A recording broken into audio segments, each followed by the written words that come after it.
Hello and welcome to Just One More Watch. If you've been watching my videos for a while, perhaps you remember last year that I reviewed a watch called the Bombfrog Steel Magna, a Seiko 6105 homage, crazy AR coating on its dial, 500 meters water resistance, became one of my favorites, one of the favorite pieces that I reviewed, found a place in my collection, became a great holiday watch for me.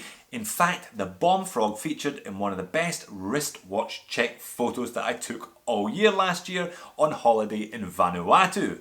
Today, a similar but different offering from Bombfrog. This one also features the Seiko NH35 movement, but wrapped in a stealthy black tactical exterior with tritium tubes rather than lume. Sounds interesting? Let's get into it.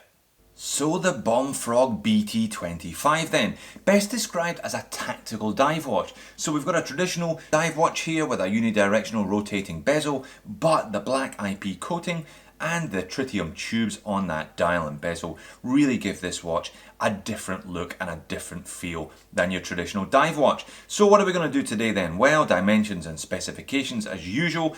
Rather than a lume shot, we've got a radioactive glow shot. We're going to do a bit of a strap fashion show here. Big thank you to Dirk for sending me this one in for review. He also sent me all three different strap options. And we're going to do a movement accuracy report.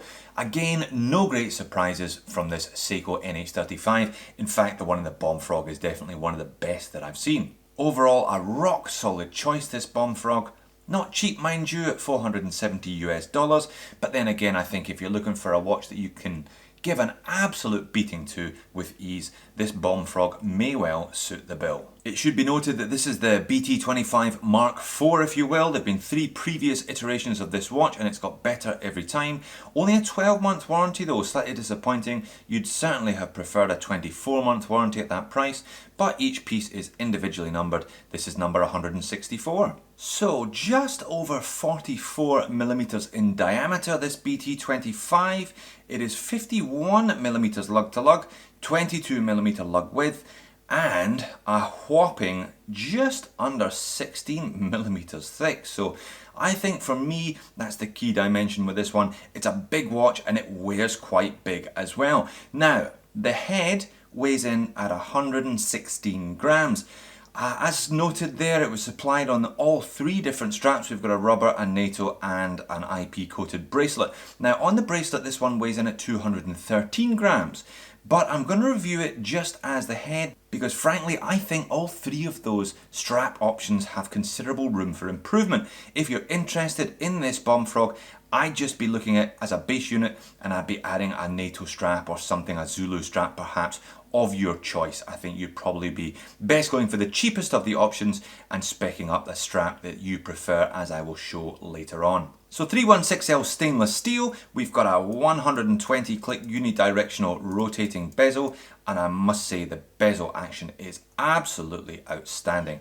Feels really beautiful, beautifully machined, very much like the last Bombfrog. That had a real kind of notchy feel to it. This one's much more subtle, it's nice and quiet to engage, but really no backplay whatsoever, just a rock solid bezel. Now the insert there, I'm not quite sure, it doesn't specify, I don't think it's aluminium, it almost looks like it's a polycarbonate bezel or something. Definitely worth a little bit of further research.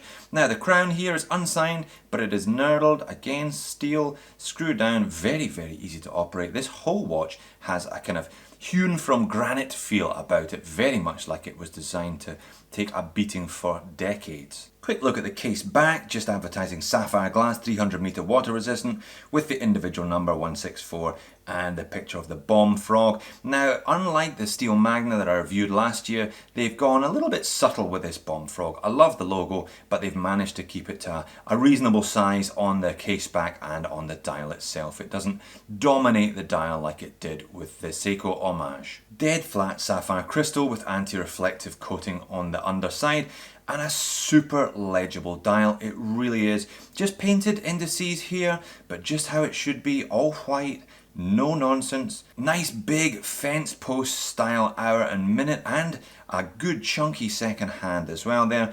Love the date wheel down at the 430. Love the fact that they've put it in black as well, complementing the overall look of the piece.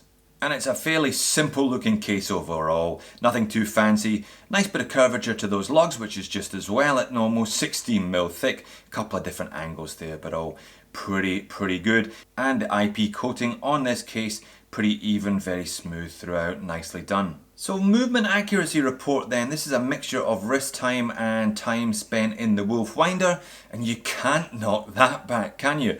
Pretty much hovering around the 0 throughout, giving a +1 overall.